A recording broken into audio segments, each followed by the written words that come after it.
دراصل یہ معاملہ اٹھا تھا 2014 کے اندر جب پارلیمانی کمیٹی بنی، اس کے اندر ایک معاملہ سامنے آیا کہ انتخابی اصلاحات کی جائیں، تو انتخابی اصلاحات کے حوالے سے 34 رکنی سب کمیٹی بنی تھی اور اس میں تمام جماعتوں کے سیاسی نمائندے شامل تھے، جو پارلیمنٹرین تھے سارے اس میں شامل تھے۔ تو اس کی تقریباً 100 سے زائد 100 کے قریب میٹنگز ہوئی ہیں، اور ان میٹنگز کے بعد فائنل جو ڈرافٹ تیار ہوا ہے وہ 2017 میں اگست کے اندر پیش ہوا اور قومی اسمبلی سے منظور ہو گیا، اور اس منظوری کے بعد 22 ستمبر 2017 کو سینٹ میں یہ معاملہ گیا۔ وہاں پر یہ معاملہ سامنے آیا کہ ختم نبوت حلف نامہ جو قومی اسمبلی کے جو اراکین ہوتے ہیں وہ جمع کرواتے ہیں، سینٹ کے اراکین جمع کرواتے ہیں، اس میں تبدیلی کی گئی ہے، اس میں کچھ الفاظ تبدیل کر دیے گئے ہیں، لیکن اس وقت جو معاملہ تھا سینٹ کے اندر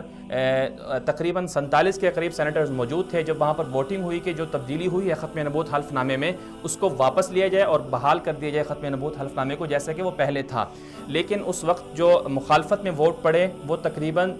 33 ووٹ تھے، 33 یا 34 ووٹ تھے، اور جو حمایت میں ہیں وہ صرف 13 ووٹ تھے۔ اس کے بعد 10 دن تک تقریباً یہ معاملہ خاموش رہا، اور پھر 2 اکتوبر 2017 کو یہ معاملہ قومی اسمبلی میں دوبارہ اٹھایا گیا۔ وہاں پر ایک حافظ صاحبزادہ طارق اللہ صاحب تھے، انہوں نے اس معاملے کو دوبارہ اٹھایا، لیکن اس وقت قومی اسمبلی کے اندر جو معاملہ چل رہا تھا وہ یہ تھا کہ نااہل شخص پارٹی کا صدر بن سکتا ہے یا نہیں بن سکتا۔ پوری پارلیمنٹ کی توجہ صرف اسی پر تھی، لہٰذا یہ معاملہ پھر دب گیا۔ لیکن اسی دوران پارلیمنٹ کے اندر شیخ رشید نے آواز بلند کی، انہوں نے کہا کہ ختم نبوت حلف نامے میں تبدیلی کی گئی ہے جو بہت بڑا جرم ہے، تو یہ معاملہ پھر میڈیا تک پہنچا۔ جب معاملہ میڈیا تک پہنچا تو 2 اکتوبر کی رات کو سارے میڈیا میں معاملہ ڈسکس ہوا کہ مسلم لیگ نون کی حکومت نے ختم نبوت حلف نامے میں تبدیلی کی ہے۔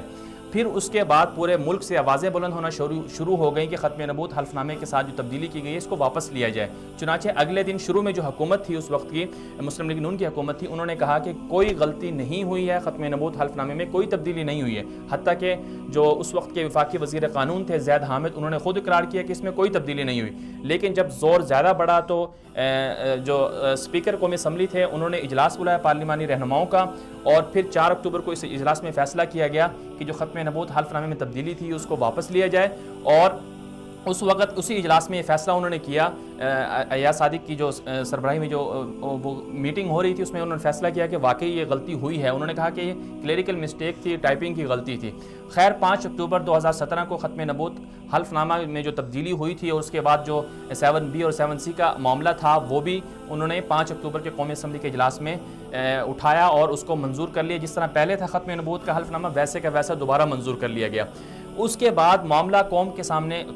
پاکستان کے عوام نے یہ مطالبہ کیا کہ جن لوگوں نے ختم نبوت حلف نامے میں تبدیلی کی تھی ان کو سزا دی جائے، ان کو سامنے لایا جائے، لیکن حکومت پس و پیش کرتی رہی، حکومت اصل بندوں کو سامنے نہیں لائی، جس کے بعد دھرنا ہوا۔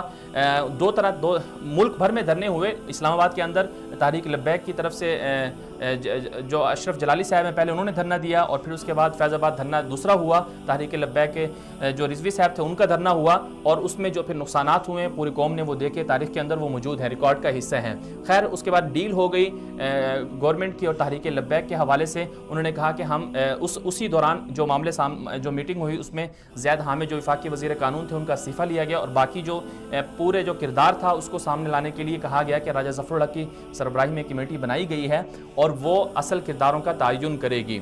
تو راجہ ظفر الحق کی سربراہی میں جو کمیٹی بنی اسی دوران اسلام آباد ہائی کورٹ کے اندر بھی معاملہ رکھ دیا گیا اور وہاں بھی کیس چلنے لگ گیا۔ تو بعد میں راجہ ظفر الحق کو عدالت نے، اسلام آباد ہائی کورٹ نے مطالبہ کیا کہ جو کمیٹی ہے آپ کی جو رپورٹ ہے وہ ہمیں پیش کی جائے۔ تقریباً 6-7 مہینے کے بعد راجہ ظفر الحق نے وہ کمیٹی کی جو رپورٹ تھی وہ عدالت کو دی۔ عدالت نے 9 مارچ 2018 کو راجہ ظفر الحق کی کمیٹی کی رپورٹ کو سامنے رکھ کر عبوری فیصلہ دیا، مختصر فیصلہ دیا 30 صفحوں کا۔ اس میں انہوں نے تعین تو نہیں کیا کہ کون اس کا ذمہ دار ہے، لیکن قادیانیوں کے حوالے سے، ختم نبوت کے حوالے سے جو حلف نامے میں تبدیلی ہوئی اس میں پارلیمانی رہنماؤں سے، جو پارلیمنٹ کے جو اراکین ہیں ان کے حوالے سے کہا گیا کہ ان سے غفلت ہوئی ہے۔ اس کے بعد ابھی 4 جولائی 2018 کو اسلام آباد ہائی کورٹ کا دوبارہ تفصیلی فیصلہ آیا 172 صفحوں کا۔ اس فیصلے میں بھی کہا گیا ہے کہ ختم نبوت حلف نامے کے حوالے سے پارلیمنٹ کے اراکین سے کمی کوتاہی ہوئی ہے، غفلت ہوئی ہے، لیکن اس فیصلے کے اندر بھی تعین نہیں کیا گیا کہ کس نے کی ہے۔ البتہ جسٹس جو راجہ ظفر الحق کی جو رپورٹ ہے، کمیٹی کی رپورٹ ہے، اطلاعات کے مطابق وہ سامنے آئی ہیں، ان میں یہ کہا جا رہا ہے کہ زید حامد ہی اس کا ذمہ دار تھے، ان سے غلطی ہوئی ہے اور انہوں نے چپکے سے جو ہے یہ تبدیلی کی تھی۔ اب سوال یہ ہے کہ کیا واقعی صرف زید حامد جو ہیں وہی ختم نبوت حلف نامے میں تبدیلی کے ذمہ دار تھے، یا پیچھے کچھ اور لوگ بھی ہیں جن کو بچایا جا رہا ہے اور صرف ایک بندے کو سامنے لایا جا رہا ہے، اسے قربانی کا بکرا بنایا جا رہا ہے؟ ظاہر سی بات ہے ان کو مستعفی کر دیا گیا، تو پیچھے جو لوگ ہیں ان کو بچایا جا رہا ہے۔ یہ سوال تاریخ میں موجود رہے گا، اس حوالے سے پاکستان کے عوام کو سوال کرنا چاہیے۔ اگر زید حامد ہی اس کے ذمہ دار تھے تو کیا استعفے سے ان کا جو سزا ہے وہ پوری ہو جاتی ہے، اور کیا مستقبل میں پاکستانی قوم کو یہ باور کرایا جا سکتا ہے، انہیں یقین دلایا جا سکتا ہے کہ آئندہ کبھی بھی ختم نبوت وغیرہ کا جو معاملہ ہے، یا ہمارے جو ایمانیات اور دینیات کے جو معاملات ہیں، ان میں چپکے سے کوئی بندہ بھی اس طرح کی چوری یا اس طرح کی نقب زنی نہیں کر سکتا؟ یہ بھی سوال ضرور رہے گا۔ اس لیے ضروری ہے کہ ختم نبوت میں جنہوں نے بھی تبدیلی کی انہیں قانون کے مطابق سزا دی جائے، صرف مستعفی کرنا کافی نہیں ہے۔ یہاں پر ایک بات اور سامنے رکھنی چاہیے، ہمیں صرف ایک مختصر سی بات اور سامنے رکھنی چاہیے، وہ یہ ہے کہ ہمیں ختم نبوت حلف نامے میں جو تبدیلی ہوئی ہے اس میں